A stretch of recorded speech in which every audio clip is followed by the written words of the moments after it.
But for more on the situation in the Northeast and the developments there, let's speak with the host of yesterday's meeting and the governor of Taraba State, Governor Darius Ishaku. He joins us from Abuja. It's a pleasure to have you on the program, Your Excellency, Governor of Taraba State. Thank you indeed for joining us tonight. Let's begin with looking at some specifics.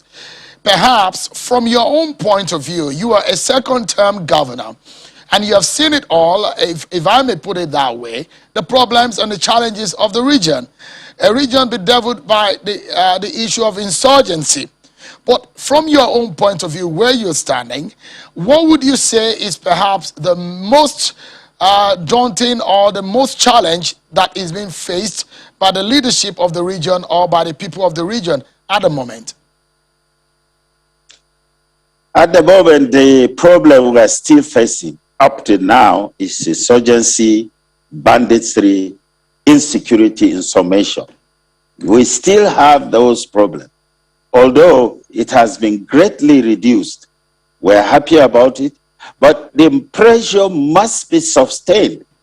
The pressure must be sustained, and the government must sit up to make sure that insurgency, banditry is completely stamped out of the region. For us in the Northeast, everything has come to a standstill, including agriculture. The ordinary local farmer cannot go to his farm to farm. And so food production has gone up, and people can hardly buy.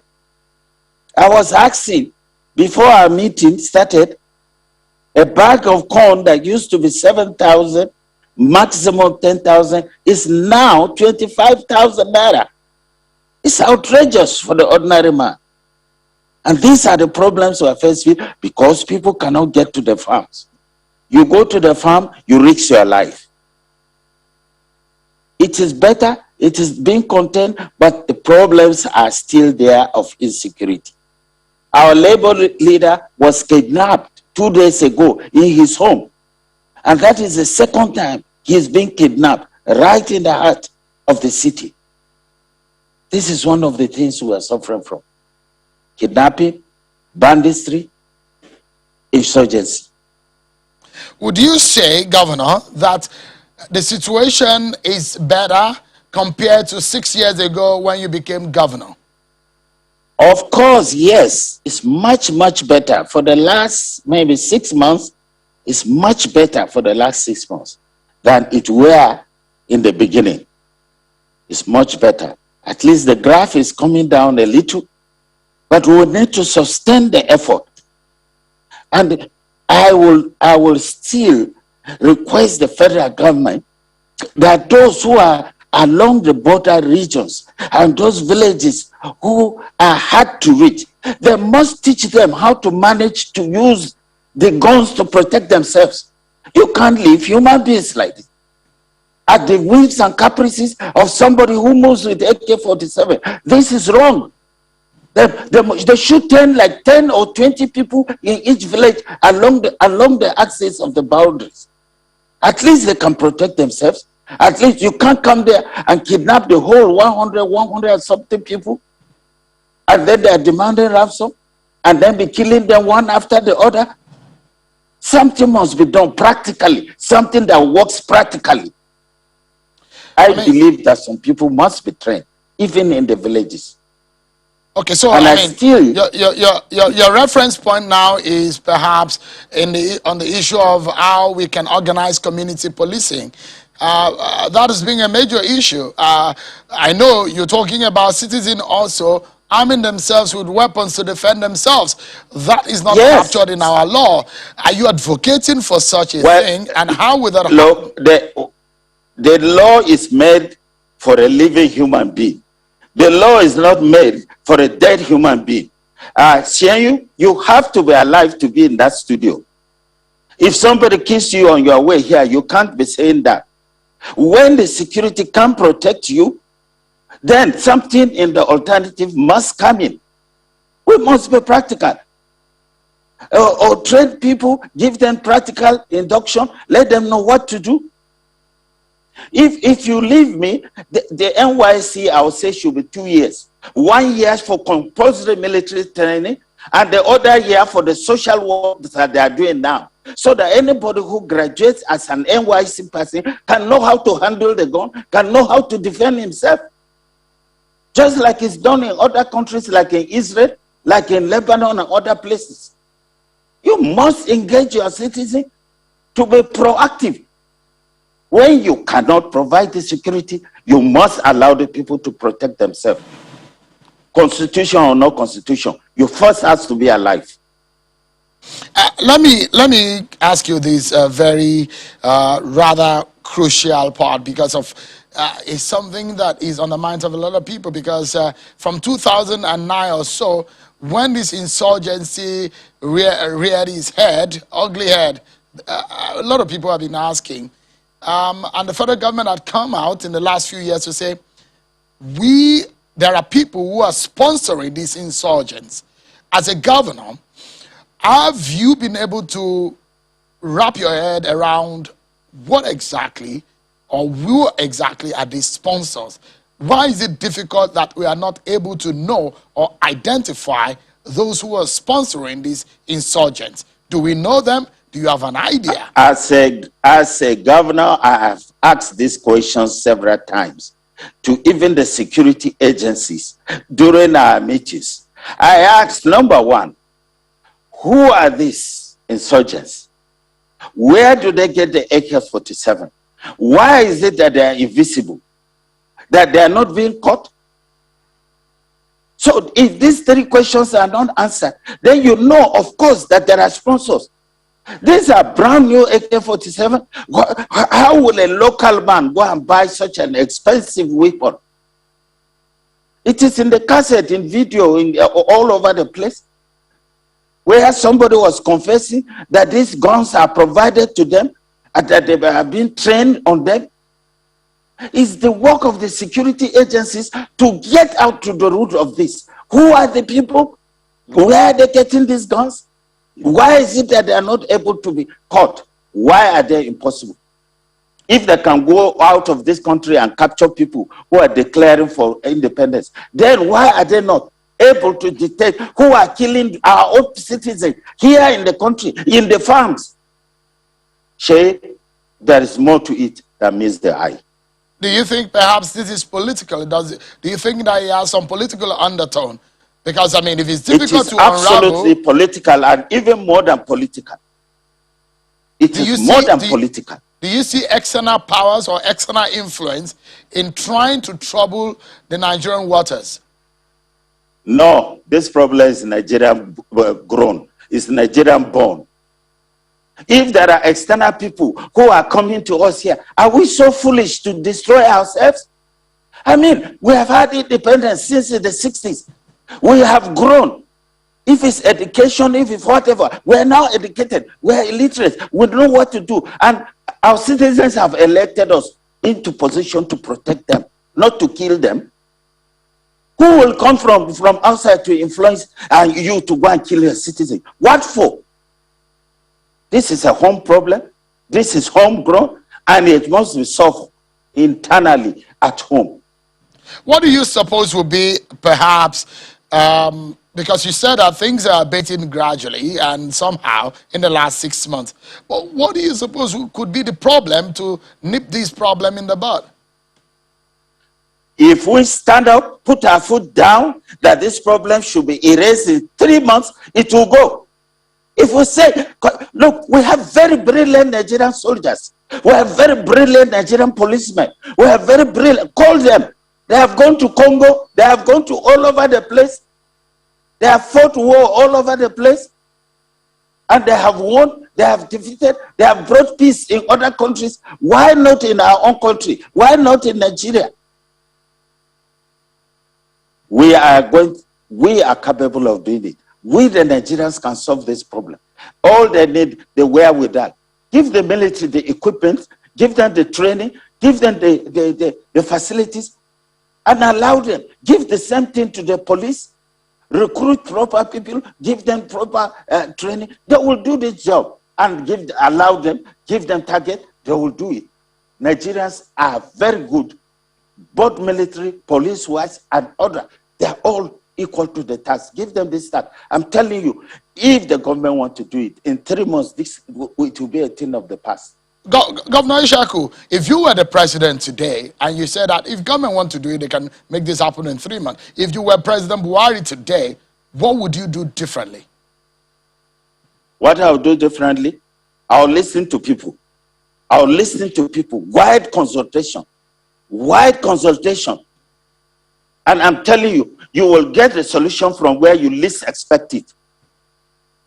We used to have boys in the security service that are living outside this country, from here to Tripoli and outside. They are giving information on daily basis on those who are coming into this country and those who are going out. They are giving reports. The reports are there. If you track it properly, you will know where the arms are coming if it's outside this country. But I tell you, this arms is within this country. The people causing the problem are within this country. They need to be tracked. All right. So, I mean, when you say the people that are causing this are in the country, are they politicians? Well, all the time you narrow it to politicians. Is it only politicians that are living in Nigeria? We are so many different people, not only politicians, but we, the politicians, have voted to give solutions to problems. And we cannot. We have 8 years to go. 6 years is gone. And the 6 years, you use almost 3/4 of the time about security, solving problem of security. Most of the money has gone into paying for security. Instead of building schools, instead of building hospitals, instead of providing water, instead of providing agricultural inputs to people to eat cheaper and to develop their places, to give them life, we are using it on security. It's wrong. It's not only the politicians that will blame. Governor, I mean, we are being blamed because we are in control. We are on the seat. It's not only the politicians. But who exactly are these people? I mean, from what you are hearing. I'm not a security agent. I'm not a security official. But the security people who are in that position should be able to give us this answer.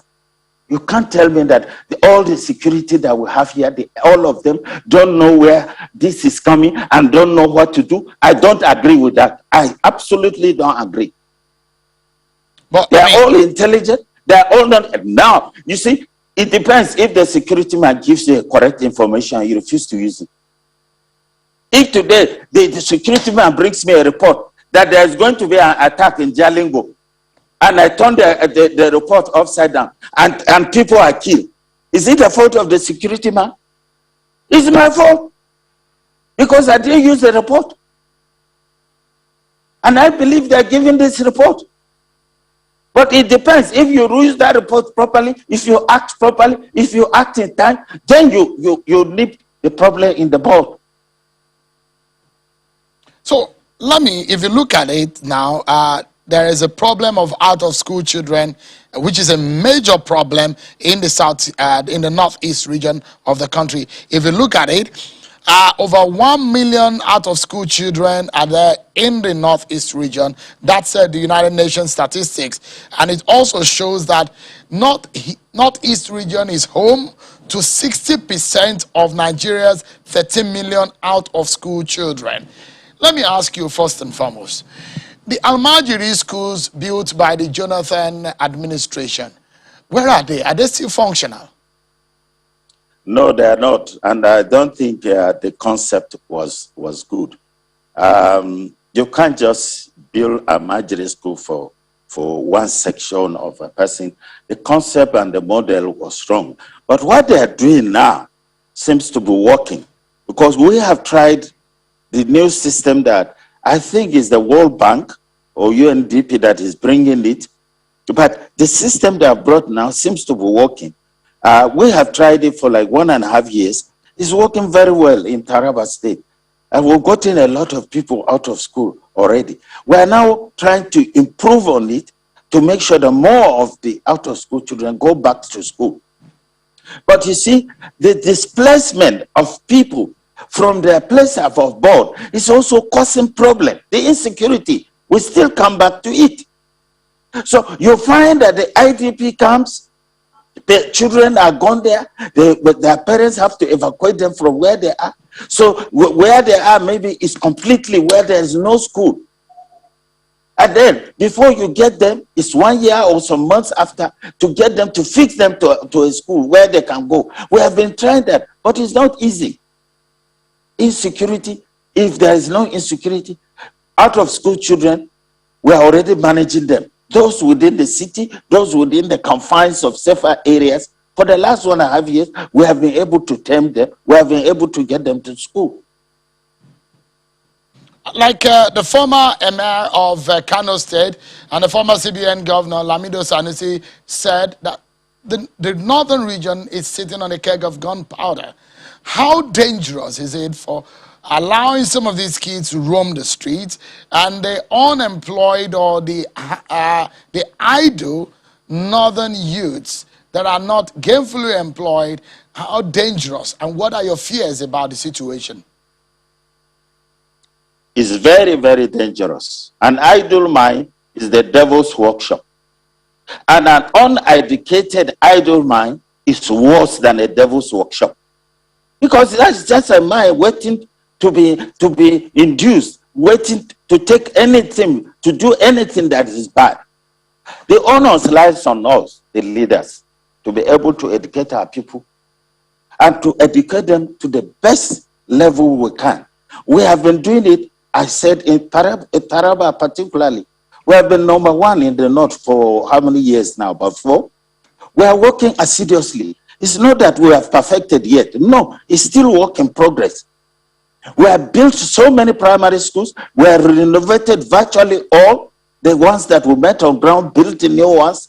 And we have trained and retrained teachers. I didn't retrench any teacher. I have this employment of 3,000 teachers. We call them rescue teachers. Some 4 years ago, those rescue teachers did wonderful.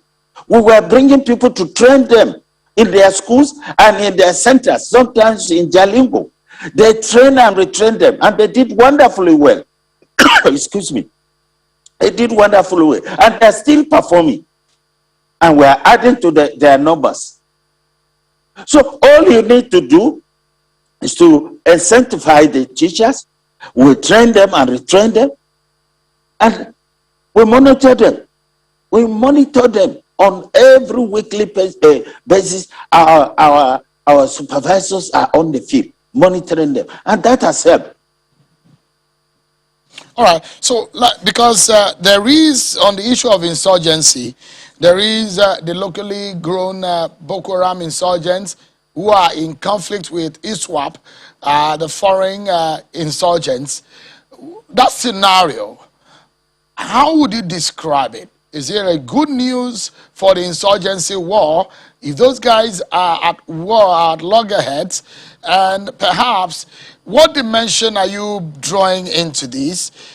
Looking at the ungoverned territories, the vast borders across the northern region of the country, and perhaps the danger that looms in that region, considering the crisis in Libya and some other countries that are neighbors. You see, for us, whether it's Boko Haram or Isawa or whatever, is bad news. Whoever is in control there is bad news. What we need to do as a country is to get this bad news behind us. And that is to face the war, face them squarely. And I've just told you before now that we have able Nigerian military and police and all the paramilitary forces. We have very good Nigerian soldiers. They will solve this problem. We need to give them the political backing. We are due for a break in just about 60 seconds. But there's something that the governor of Borno State said at that meeting yesterday. Is asking that there should be a repair of electricity transmission lines and the rebuilding of some infrastructure. But the problem here is that, is it safe to start rebuilding? Is it safe to start fixing some of this infrastructure? You see, I sympathize with my colleague in Borno. I think it's almost 6 months. They don't have light. All the towers that bring light into Borno State has been blown off by the Boko Haram, and they don't have light. I will wish that the Ministry of Power could devise a way of using possibly solar light in some critical areas, to give them solar light, in some villages to provide them solar, because on those axes where we are, it's high, there is sunshine almost to 2/3 of the day. That will help. But when you are evacuating power to our state, it comes via the high tension lines, and they blow off those lines. So the light doesn't get to where it's going. That is the problem. There has to be an alternative source of power. We'll take a break, Governor Ishaku, and when we come back, perhaps we'll take you on some politics. Well, our second guest on the program is a sponsor of the Press Council Bill, the controversial bill, and he's going to be talking to us about that bill and why it should not be killed. Stay with us, everyone. We'll be right back.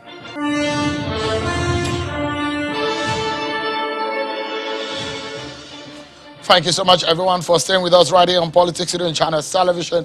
The governor of Taraba State, His Excellency Governor Darius Ishaku, is our guest tonight, and he's been speaking with us from Abuja. Thank you so much, Your Excellency, for your time tonight. A lot of people are worried about the situation in the northeast region of the country, but on the minds of a lot of people is the solution, and you've been talking about what possibly could be the solution. But in your own state of Taraba, because states are having problems because of the issues of exploration of oil and the income revenue from oil and all of that, IGR, the federal government has said there's a revenue problem and we're not at reach as we think. In your state, IGR is not that fantastic. You fall below the medium ladder in IGR, and in fact, FAC, you fall below the medium ladder. How are you hoping that you'll be able to increase the wealth of the state and create more revenue? Well, those states that have oil, of course, they enjoy the 13% derivative. So the graph is like this, and I always joke with one of my colleagues in the South that he should come and purchase the whole 6 of us in the Northeast, because our graph is just lower down there. But luckily, they have gotten oil in Gombe and Bauchi axis, and even in Taraba State, we have oil. It's just that they have not started drilling, and large quantity of gas. So in the Benue Trough, up to Chad Basin area, it's suspected that there is oil. But you see, the fashion of oil is already going out. I'm sure in the next 10 years, they will not be talking about oil in the world market. They will be talking more of gas and renewable energy. And so, those who are enjoying that benefit, they better make hay when the sun shines.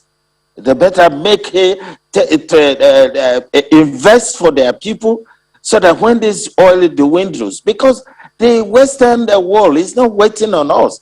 They are planning. They're already using gas cars. They're using solar-powered cars.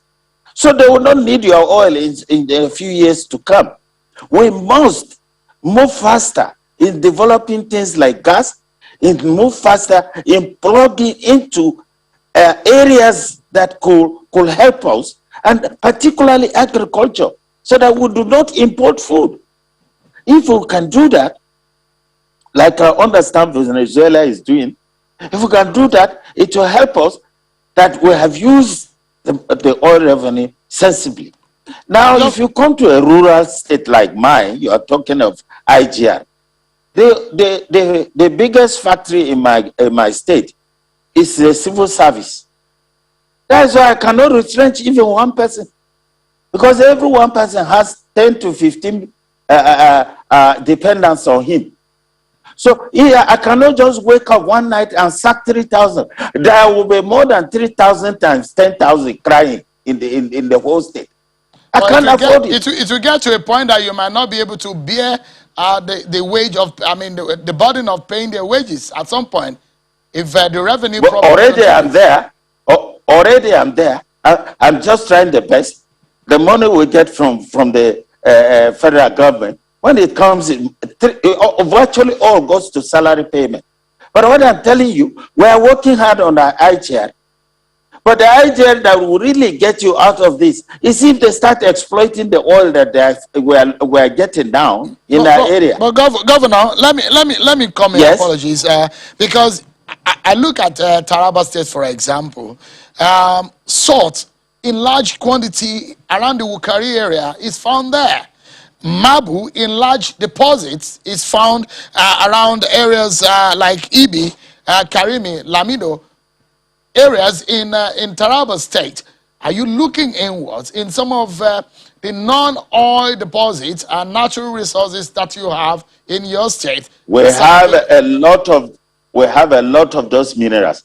2 weeks ago, some Chinese in Arufu that are mining with over 14 people, 2 people were killed, the other people are kidnapped. Up to now, we have not gotten them yet. So you go into the bush, it is not safe. You go into the mining, it is not safe. You go into the farm, it is not safe. Everything moves around security. You need to get that. Look, Taraba State is the largest place we can get income as IGR is in tourism. But who will go to a touristic site when he knows he will not come back alive? But Governor, have you spoken with President Buhari about this? Have you met him? Have you spoken about the situation in your state? The reason why you cannot generate more money, because if you cannot generate more money, you simply cannot do anything for your people. Have you had this conversation? I have just told you the main problem we have in the Northeast, the major number one problem we have is security. If they can give us the security, then we'll manage the other problems. Will I come and be determined President Buhari to go and manage Taraba for me? He has enough. You can imagine, I'm managing only one state out of 36. I'm having headache. Then imagine the president who is managing the whole country. I go and load him. What I need from him is security, because he has the wherewithal. I don't have the army. I don't have the police. If I have these 2 people, then I will not even, you will not even tell me to go to Buhari. But the president has enough problem. Why should I go there? I should manage my state. And I'm doing the best I can. All right. Let them give us security. Some of us will turn our states around. Okay. Let's go into politics in the few minutes that I have with you. The first is there is this debate about where the presidency should come from in 2023. The southern governors have made a position. They said it should come from the south. Do you agree? Well, if they say so, fair is fair. I mean, we in the north are having 8 years. But, you know, politics, it depends on your party. If today my party presents a southern candidate, I will work for him. So it depends on the party. I wish it will be a general rule of the term that, okay, after 8 years, we shift from north to south. After 8 years, we shift from south to north. If we can be doing that, I think in some manner and sense, it will bring credibility and balance in the polity. But we should not say, oh, presidency must be here or there. We will mature into a level like they are in the US. They don't care where the presidency comes from. Even a black man from Africa has gone and has been the president. That is a level of maturity. They have matured into it. We have not yet. So we may have to be doing the balancing to be able to get to a maturity state. All right. I will work for whoever my party gives me. Okay, so you've some of your friends in the PDP, your governor friends, about 3 of them have left the PDP for the APC in the last few months. Have you been consulted about a possible defection? Has the APC approached you? APC has not approached me, but what they did to them, they are doing to some of us. They are using the security against us in all manners and facets, calling all our people in all manners and facets, searching all the books of every nooks and corner. So when it's such of like they want to purge, they're purging those people. Most of the people that left will understand that they put them in the corner. They cannot say no. They then move there and they promise them they will not disturb them again. They must stop that, because we must develop this democracy credibly. If we don't develop democracy credibly, the country will be worse off. We don't want a dictator. We don't want a one party in Nigeria. It's wrong. We should have a multi-party. We should have criticism in the system. They don't poach people by putting security on them, checking all the. They are poaching. They are poaching people by putting them under pressure. All right, so Governor, we're out of time, but this is my final question. I actually wanted to know whether you're going to go into the Senate after leaving office as governor. Is that part of your plan? I have always told people that God works out my plan for me. I never knew I'll be a minister. I never knew I'll be a governor. And if I finish the governor and God said that, oh, this is your, I will go back and continue my lecturing and my consultancy services. That was a beautiful life I left. But now I'm serving people. I don't regret it, because I knew that if I hadn't come, what I have done for my people, I never would have done it for them in any other facet. What I have done for my people, I'm inviting you, Shen, come to Taraba. Have you ever been to Taraba? If you come now, you will see the difference. You will see what I have done in the villages all around. I have 168 wards. There's none I have not developed something into it. I have won Waterman of the Year 3 times. I've won Governor of the Year twice. All right, Governor, we need to go now. But if you can, Your Excellency, we need to go now. Just in 30 seconds, if you can tell me, your party wants to return to power in 2023. With what we are seeing, we are working towards it. Okay, is that possible? We are working towards it. Because I mean, a lot of your colleagues are leaving. It is very possible. They will get their problems when the time comes. It's very possible. We will be in government house. Don't worry, by the grace of God. Governor Darius Ishaku, the Executive Governor of Taraba, said, thank you so much for your time tonight. It's a pleasure talking to you. Thank you. Thank you. Appreciate it.